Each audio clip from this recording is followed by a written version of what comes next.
एक लड़का अगर उसकी कोई भी गर्लफ्रेंड बनी तो उसमें खामियां निकाल कर उससे वो ब्रेकअप कर लेता था, पर फिर उसके फ्रेंड्स की शादी होने लग गई। उसे अपनी लाइफ के बारे में टेंशन आने लग जाता है। तभी उसकी फ्रेंड ही उसकी गर्लफ्रेंड बन गई। क्या इस रिलेशनशिप को निभा पाएगा? ये हम आज की हमारी मूवी +1 ये 2019 की एक हॉलीवुड रोमांटिक मूवी हम देखने वाले हैं। अगर आपको वीडियो अच्छा लगता है तो प्लीज लाइक और कमेंट जरूर कर दीजिएगा। बिना किसी देरी के एक्सप्लेनेशन स्टार्ट करते हैं। मूवी स्टार्ट होती है और अलग अलग वेडिंग में लोग जो स्पीच देते हैं वो हम देख सकते हैं। ऐसे एक स्पीच के लिए हमारा मेन कैरेक्टर बेन रेडी हो रहा था। एक्चुअली उसके बेस्ट फ्रेंड की आज शादी थी। इस स्पीच को सुनने के लिए उसकी फ्रेंड एलिस उसे हेल्प कर रही थी। बेन अपने फ्रेंड और उसकी बचपन की स्टोरी सुनाने वाला था कि किस तरीके से हर एक चीज वो साथ में करते थे, किस तरीके से आज उसके फ्रेंड की शादी होने के बाद उससे दूर चला जाएगा। ये सब सुनने के बाद एलिस ने उसे कहा कि लोग इससे बोर हो जाएंगे, तुम वेडिंग में बेस्ट मैन हो तो तुम्हारी स्पीच फनी होनी चाहिए, लोग इसे याद रखेंगे। बेन को तो पहले सही नहीं लगता, पर स्पीच के वक्त उसने फनी सी स्पीच दी। सब लोगों को ये बहुत पसंद आई। एलिस उसका मजाक उड़ाती है कि तुमने मेरी स्पीच चुरा ली थी। एलिस आज बहुत ज्यादा ड्रंक हो जाती है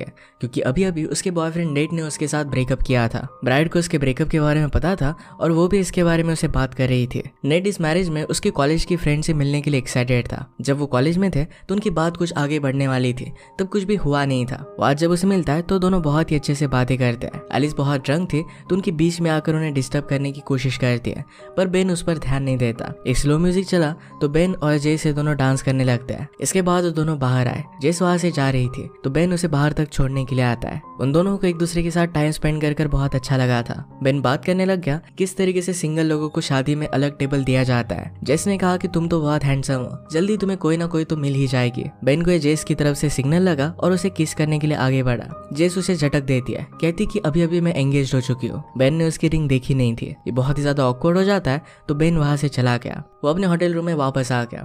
एलिस ने पहले उसका की कार्ड चुरा लिया था तो उसी के पास वो बैठी हुई थी। बेन की बात नहीं बनी और एलिस भी रोने लग जाती है। कहती कि सब लोगों को अभी के अभी क्यों मैरिज करना है, कहती कि सब लोगों को अभी के अभी क्यों मैरिज करना है। ब्रेकअप की वजह से उसे बहुत ज्यादा बुरा लग रहा था। इस साल में उसे और 4 वेडिंग्स करने थे, बेन को और 5 वेडिंग्स करने थे। सिंगल होकर वेडिंग में जाना उनके लिए बहुत ही ज्यादा हार्ड था। वो बेन से पूछती है कि क्या नेक्स्ट वेडिंग में तुम मेरे साथ चलोगे। बेन इसके लिए मना करता है। एलिस ने उससे कहा कि वहां पर बहुत सारी सिंगल लड़कियां हो सकती है, तुम्हारी बात बन जाएगी। इस बात की वजह से बेन उसके साथ आने के लिए रेडी हो जाता है। अगले दिन बेन ने एलिस को घर पर छोड़ दिया। वो कांच पर सोई हुई थी तो कांच को नीचे कर उसे उठा देता है। घर जाने के बाद अपने अपने रूटीन में वो लग जाते हैं, खुद का खाना बनाते हैं, अकेले रहते हैं। रात में टीवी शो देखते देखते सो जाते हैं। बेन अपने फ्रेंड को कॉल कर हैंग आउट करने के लिए बुलाता है। फ्रेंड कहता है कि अब मैं रिलेशनशिप में हूँ तो उसके साथ वो हैंग आउट नहीं कर सकता। वो फिर अपने फादर को कॉल लगाता है और कल वो गोल्फ खेलने के लिए जाने वाले थे। वो जब फादर के घर पर गया तो वहां पर उनकी गर्लफ्रेंड थी। आजकल वो बहुत ज्यादा फादर के साथ रहने लग गई है। वो फादर से पूछता है कि तुम दोनों में चल क्या रहा है। फादर ने कहा कि मैं उसके साथ शादी करने वाला हूँ, अभी अभी मैंने उसे प्रपोज किया था, आज इसी के बारे में मुझे तुमसे बात करनी थी। नेट कहता है कि आपका ऑलरेडी 2 बार डिवोर्स हो चुका है, 3rd बार शादी करना है सही नहीं होगा। फादर चाहते थे कि बेन उनकी गर्लफ्रेंड से मिले और उसे जान ले। बेन कहता है कि इस वीकेंड में मैं एलिस के साथ मैरिज के लिए जा रहा हूँ, शायद बाद में कभी उसे मिल लेगा। अब हम उसी वेडिंग को देखते हैं। बहुत ज्यादा बारिश चल रही थी और सब लोग घर आ रहे थे। बेन एलिस से कहता कि तुमने तो मुझसे कहा था कि तुम अपनी फ्रेंड से मुझे मिलवाओगी, पर ऐसा कुछ भी हुआ नहीं। बुरी वेडिंग में किसी भी लड़की के साथ मेरा कुछ भी रोमांटिक सा मूवमेंट हुआ नहीं। एलिस कहती कि ये क्या होता है। बेन कहता है कि जैसे मूवीज में दिखाते हैं कि आप बुक स्टोर में गए और वहां पर किसी से मिले और उसी के साथ पूरी जिंदगी बिताते हो। एलिस इन सब चीजों पर थोड़ा सा भी बिलीव नहीं करती थी, पर उसे पूछती है कि वो मेरी फ्रेंड है, क्या तुम्हें अच्छी लगती है। बेन को अच्छी लगी थी। एलिस ने डायरेक्टली अपनी फ्रेंड पर उसे पुश कर दिया। उसका मजाक लेती है कि तुम दोनों में मुझे कनेक्शन फील हो रहा है। होटल में आने के बाद एलिस ने बेन से कहा कि हम ये चीज कंटिन्यू कर सकते हैं, हम दोनों साथ में वेडिंग्स में जाएंगे ताकि हमें अकेला फील ना हो। बेन पहले वेडिंग्स को हेट करता था तो आइडिया उसे अच्छा नहीं लगता। उनके रूम में उन्हें एक ही बेड मिला था तो बेन कहता है कि ये भी चीज में हेट करता, अगर इतने सारे वेडिंग्स में हम जाएंगे तो एक ही बेड पर हम नहीं सो सकते। सोते वक्त वो बेन के साथ कडल करना चाहती थी। बेन कहता है कि अगर मैं तुमसे अट्रैक्टेड हो गया तो प्रॉब्लम हो जाएगी, और अगर मैं तुमसे अट्रैक्टेड फील नहीं करता तुम्हें और भी ज्यादा बुरा लगेगा। एलिस कहती कि हर एक चीज को तुम इतना सोचते क्यों हो। वही फिर उसे हक कर लेती है। इसके बाद हम देखते हैं कि बेन ने एलिस का प्रपोजल मान लिया था। वो दोनों मिलकर अलग अलग वेडिंग्स में जाने वाले थे। नेक्स्ट वेडिंग में वो पहुंच जाते हैं। बेन ने ऐसा होटल रूम लिया जहाँ पर 2 बेड्स हो। नेक्स्ट सीन में एलिस पूल के पास बैठी हुई थी और बेन स्विमिंग पूल में था। एक छोटा लड़का बेन के साथ खेलने लग जाता है। एलिस उस लड़के की मदर से बात करने लगे। उस मदर को लगता है कि एलिस बेन को डेट कर रही है। एलिस ने कहा कि मैं सिर्फ उसके साथ वेडिंग पर आई हूँ, वो मेरा बॉयफ्रेंड नहीं है। वहाँ पर उस मदर की फ्रेंड थी जो बेन में इंटरेस्टेड थी। उस लड़की को बेन अच्छा लगता है। वेडिंग जब चल रही थी तो एलिस को वॉशरूम जाना था। जाते जाते वो बेन को उस लड़की से इंट्रोड्यूस कर जाती है। रात में सब लोग वेडिंग का सेलिब्रेशन करते हैं। एलिस को एक लड़का पसंद आता है और उसके साथ वो फ्लर्ट करने लग गए। पैरेलल में बेन और वो लड़की भी बात कर रहे थे। वो एक दूसरे को लाइक करने लग गए तो बेन उसे किस करता है। अगली सुबह एलिस ने बेन को उस लड़की के बारे में पूछा। बेन ने कहा कि वो ठीक ठाक थी। एलिस कहती कि शायद उसमें भी तुमने कुछ प्रॉब्लम्स निकाल लिए। बेन कहता है कि उसके साथ लॉन्ग टर्म रिलेशनशिप में इमेजिन नहीं कर पा रहा। एलिस उसे कहती कि तुम उसे उतना ज्यादा अच्छे जानते नहीं तो उसके बारे में कह नहीं सकते। बेन कहता है कि मैं सिर्फ एक राइट पर्सन को ढूंढना चाहता हूँ। एलिस को यह बात बहुत ज्यादा स्टूपिड लगती थी। बेन कहता है कि तुम भी तो अब भी नेट के बारे में बात करती रहती हो, उसी के बारे में सोच कर रोती रहती हो। इस बात का बेन ने भी बहुत मजाक उड़ाया। इसके बाद हम और एक वेडिंग देखते हैं। जिस तरीके से लोग वेडिंग में बिहेव करते हैं, इस बात का दोनों बहुत मजाक उड़ा रहे थे। रात में डांस करते वक्त एलिस बेन के लिए लड़कियां ढूंढ रही थी। बेन उसे कहता है कि लास्ट टाइम की तरह फिर से मुझे उस पर पुश मत कर देना। वेडिंग में बेन के फादर भी अपनी गर्लफ्रेंड के साथ यहाँ पर आए हुए थे।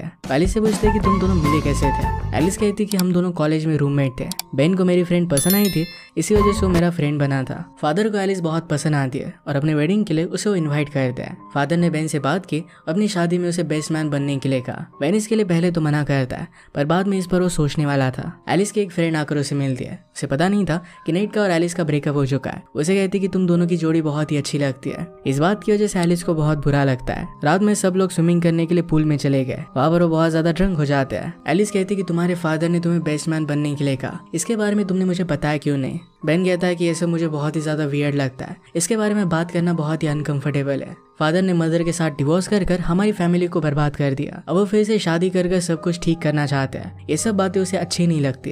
एलिस कहती कि मेरे मदर और फादर अब भी एक साथ है, पर एक दूसरे को बहुत ही ज्यादा हेट करते हैं। कभी भी वो अच्छे से एक साथ बैठ नहीं सकते। एटलीस्ट तुम्हारे पेरेंट्स एक दूसरे से दूर होकर खुशी ढूंढना चाहते हैं, एक बहुत ही अच्छी बात है। बेन को एलिस के लिए बुरा लगता है और उसे हक कर लेता है। वो दोनों बहुत देर तक बातें कर रहे थे और स्विमिंग पूल में कोई भी नहीं था। उनकी होटल तक की राइड वहां से चली गई थी। वो दोनों फिर वॉक करते हुए घर आ रहे थे। एलिस को फूलों का शौक देखता है, उसे फूल बहुत पसंद है। बेन कहता है कि मुझे फूलों का कंसेप्ट ही अच्छा नहीं लगता, वो बहुत ही जल्द मुरझा जाता है, तो उन्हें बाय करने का फायदा क्या है। एलिस कहती है कि जब आपको कोई फूल देता है तो आपको बहुत अच्छा फील होता है। ये फीलिंग ही बहुत इंपॉर्टेंट होती है। होटल से जाने का शॉर्टकट सेमेट्री से गुजर रहा था। एलिस घोस्ट पर बिलीव करती थी। कहती है कि हमें हमारा नाक बंद कर वहां से भागना चाहिए। वो दोनों भागते भागते एलिस नीचे गिर जाती है। बेन उसे उठाने के लिए आया। वो दोनों करीब आ गए और फिर वहीं पर इंटीमेट हो जाते हैं। सुबह होने पर वो घर के लिए निकल पड़े। कल रात की वजह से उन दोनों में कुछ ऑकवर्डनेस था, वे इसके बारे में वो बात नहीं करते। वो घर पर पहुंचे तो बेन ने खुद गाड़ी से उसका बैग निकाल दिया। ऐसा वो कभी भी करता नहीं था। एलिस ये सब ऑकवर्डनेस समझकर उसे कहती है कि कल रात के बाद हमसे सिर्फ एक मिस्टेक होगी, ऐसा समझकर हम भूल जाएंगे। बेन भी इस बात से एग्री करता है। इसके बाद एक वेडिंग के लिए बेन अकेला गया। थोड़ी देर में एलिस वहां पर पहुंच जाती है। उसने कहा कि उस रात के बाद हमने बात ही नहीं की थी। वो दोनों एक ही रूम बुक करते हैं। बेन ने उनके रूम में ऑलरेडी शैंपेन रखी हुई थी। इसके बाद वो दोनों अपने फ्रेंड से बात करने के लिए गए। फ्रेंड समझ जाते हैं कि एलिस और बेन के बीच में कुछ ना कुछ तो हुआ है। इसका बहुत मजाक उड़ाते हैं। एलिस बेन से पूछती है कि क्या सब कुछ ठीक है। बेन ने कहा कि मेरे फादर की वेडिंग में क्या मुझे बेस्ट मैन बनना चाहिए। एलिस उसे कहती कि तुम्हारे फादर को तुम्हें हाँ कह देना चाहिए, बाकी सब कुछ ठीक हो जाएगा। बेन उसे कहता है कि उस रात के बारे में मैं सोच रहा था, उनमें जो भी हुआ था ये बेन को अच्छा लगा था। एलिस भी कहती कि मुझे भी तुम्हारे साथ बहुत अच्छा लगता है। इसके बाद वो दोनों इंटीमेट हो जाते हैं। अब वो एक कपल बन चुके थे। अगली सुबह बेन उसे कहता इस बार हम 1-2 दिन ज्यादा रह सकते हैं ताकि वो एक दूसरे के साथ टाइम स्पेंड कर सके। यह आइडिया एलिस को बहुत अच्छा लगा। इसके बाद वो दोनों मिलकर वेडिंग को एंजॉय करते हैं। उन्होंने अपनी एक ब्यूटीफुल रिलेशनशिप स्टार्ट की, अपने मोमेंट्स को एंजॉय किया। इसके बाद कुछ टाइम गुजर चुका था और हम और एक वेडिंग देखते हैं। इस बार ये वेडिंग एलिस की सिस्टर की थी। एलिस की मदर बेन से बात कर रही थी, कितने सालों तक तुम एक दूसरे के साथ हो, तुम तो एलिस से बहुत पहले से प्यार करते होंगे। बेन उन्हें समझाने की कोशिश करता है कि अभी अभी उनकी रिलेशनशिप स्टार्ट हुई है, पर एलिस के पेरेंट्स को लग रहा था कि वो बहुत सालों से रिलेशनशिप में है। इन सब से एलिस बेन को बचा लेती है। इसके बाद वो रात में एक साथ थे। एलिस के फोन पर उसके एक्स बॉयफ्रेंड नेट का मैसेज आता है। इस बात से बेन जरा अपसेट हो गया। वो एलिस से इसके बारे में कहता है, पर एलिस नेट को रिप्लाई नहीं देने वाली थी। वो कहती कि अब मैं तुम्हारे साथ हूँ और यही मेरे लिए इनफ है। उसके साथ आज रात इंटीमेट होना चाहती थी, पर बेन का मूड चला गया था। अगली सुबह एलिस के फादर के साथ मिलकर बेन कुछ फोटोग्राफ्स लगा रहा था। इन फोटोग्राफ में एलिस और नेट की भी एक फोटोग्राफ थी। फादर इसके लिए उसे सॉरी कहते हैं। सब लोग जिस तरीके से नेट को प्रेशराइज कर रहे थे, इसके लिए एलिस ने उसे सॉरी कहा। नेट कहता है कि ये सब चीजें ठीक है। इसके बाद और कुछ टाइम गुजर गया। उनके और एक फ्रेंड की शादी थी। बेन चाहता था कि वो अपने फ्रेंड्स को खुद अपने हाथों से गिफ्ट दे। वैसे सब लोग अपने गिफ्ट्स कुरियर कर देते थे। बेन जब खुद लोगों को गिफ्ट देता है तो उनके फेस की स्माइल देखना उसे बहुत ही अच्छा लगता है। वेडिंग में जाने के लिए वो जरा लेट हो जाते हैं। एलिस को याद आया कि वो गिफ्ट लाना भूल गई थी। उसने अपने ही घर पर वो रखा हुआ था। ऑलरेडी वो लेट हो चुके थे तो एलिस के घर पर जाकर फिर गिफ्ट लाना ये इम्पॉसिबल था। इस बात की वजह से बेन एलिस को बहुत बोलता है। एलिस ने कहा कि उन लोगों की शादी हो रही है, तुम्हारे गिफ्ट की वजह से उन्हें कुछ भी फर्क नहीं पड़ेगा। उसे बैड फील करा रहा था तो इसके बारे में उसे बता देती है। बेन इस सब्जेक्ट को छोड़ नहीं पाता। उन्होंने जाकर अपने फ्रेंड्स को कॉन्ग्रेचुलेशंस किया। एलिस मजाक करती है कि मैंने आपके लिए गिफ्ट लाया था, पर बेन ही उसे भूल गया। बेन इस बात से और भी ज्यादा गुस्सा हो जाता है। वहाँ पर एक जगह पर हेड्स वगैरह लगाकर फोटो ली जा रही थी और एक वेडिंग में उन्हें इन्वाइट किया गया था। एलिस इसके बारे में बेन से पूछती है तो बेन ने कहा कि वहाँ पर मैं नहीं आने वाला। एलिस कहती है कि वहाँ पर मैं अकेली नहीं जा सकती, तुम्हारा मूड खराब है इसी वजह से तुम मुझे मना कर रहे हो। इस बात पर बेन बहुत ज्यादा गुस्सा होकर उस पर चिल्ला पड़ता है। सब लोग उन्हें देखने लग गए थे। इसके बाद वो वहाँ से चला गया और नीचे एलिस का वेट करने लग गया। एलिस नीचे आकर उससे कहती है कि तुम इतने टाइम तक यहाँ पर कर क्या रहे थे। बेन कहता है कि कुछ चीजों को लेकर मैं सोच रहा था। एलिस इसके बारे में उसे पूछती है पर बेन बता नहीं रहा था। उसके प्रेशराइज करने पर बेन ने कहा कि मैं हमारे बारे में सोच रहा था। हम दोनों एक दूसरे के बहुत ही अच्छे फ्रेंड्स थे और अचानक से रिलेशनशिप में आ गए। ये उसे बहुत ही फास्ट लग रहा था। एलिस कहती कि ये सब चीजें मेरे लिए भी अलग थी, पर स्लोली मुझे तुम्हारी आदत हो गई। बेन कहता है कि मुझे हमारे बारे में कुछ डाउट्स हो रहे थे। एलिस ये बात समझ सकती थी, पर बेन ने कहा कि जब मैं कुछ अलग कपल्स को देखता हूँ तो हमारी तरह झगड़ते नहीं, उन लोगों में बहुत प्यार होता है, वैसे हम दोनों नहीं है। एलिस कहती कि मैं तो तुमसे बहुत प्यार करती हूँ। बेन उसे आई लव यू नहीं कह पाता। एलिस ने उसे कहा कि मैं तुमसे अभी के अभी कुछ भी एक्सपेक्ट नहीं कर रही, तुम्हें क्या चाहिए इसके बारे में मुझे बताना चाहिए। बेन कहता है कि तुम्हारे एक्स बॉयफ्रेंड की तरह मैं तुम्हें हर्ट नहीं करना चाहता। अगर हमारी रिलेशनशिप आगे नहीं बढ़ सकती तो हमें यहीं पर उसे एंड कर देना चाहिए। एलिस को इस बात से बहुत ज्यादा बुरा लगा था और वहां से चली जाती है। इसके बाद वो दोनों एक दूसरे से नहीं मिलते। बेन दूसरे मैरिजेस में अकेला ही जाता है। एक शादी में वो बहुत ही ज्यादा ड्रंक हो गया और उस लड़कियों के साथ फ्लर्ट करने की कोशिश करता है, पर बहुत ही अजीब लग रहा था। ये शादी उसके फ्रेंड की थी तो उसे बाहर लेकर जाता है। फ्रेंड ने कहा कि तुम बहुत अजीब लग रहे हो, तुम एलिस के साथ थे तो उसका क्या हुआ।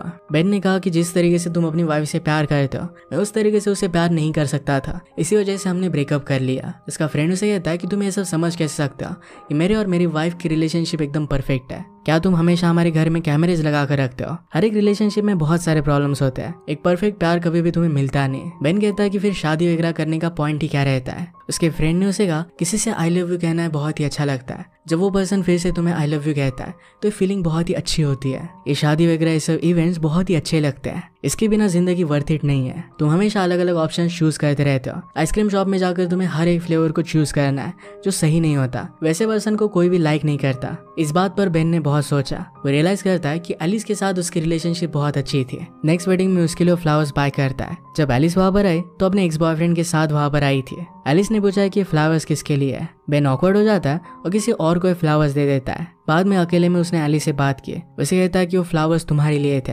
एलिस कहती कि अब मैं तुम्हारी स्पीच हैंडल नहीं कर सकती। बेन ने कहा कि मैं तुमसे ज्यादा कुछ कहना नहीं चाहता, पर तुम सही थी, मैंने तुम्हारे साथ बहुत गलत किया। मैं तुम्हारे बिना भी वेडिंग्स में गया था और वहां पर मुझे बहुत ज्यादा बोर हुआ। एलिस कहती कि तुम सिर्फ अकेला महसूस कर रहे थे। बेन कहता है कि ऐसा नहीं है, जब तुम मेरे साथ होती हो तो हम दोनों मिलकर लोगों का मजाक उड़ाते हैं, एक दूसरे की कंपनी एंजॉय करते हैं। मैंने जिस तरीके से तुम्हें हर्ट किया ये तुम कभी भी डिजर्व नहीं करती थी। उसे आई लव यू कहता है। एलिस का एक्स बॉयफ्रेंड वहां पर आ गया तो उसे बेन से दूर लेकर गया। इसके बाद जब बेन घर पर आ रहा था तो उसे उसके फादर का कॉल आता है। फादर अपने बैचलर पार्टी में ड्रंक हो गए थे। बेन ने सब लोगों को घर छोड़ दिया। फादर कहते हैं कि तुम हमेशा से बेस्ट हो, तुम्हें मेरा बेस्ट मैन बनना चाहिए। बेन फादर से कहता है कि आपने मदर के साथ डिवोर्स लिया, उसके बाद मैं रिलेशनशिप्स पर बिलीव नहीं कर पाया। मैं हमेशा एक परफेक्ट पार्टनर ढूंढता रहा और फाइनली मैं अकेला पड़ गया और आपकी शादी हो रही है। फादर कहते कि जब तक मैं जिंदा हूँ तब तक तुम अकेले नहीं पढ़ सकते।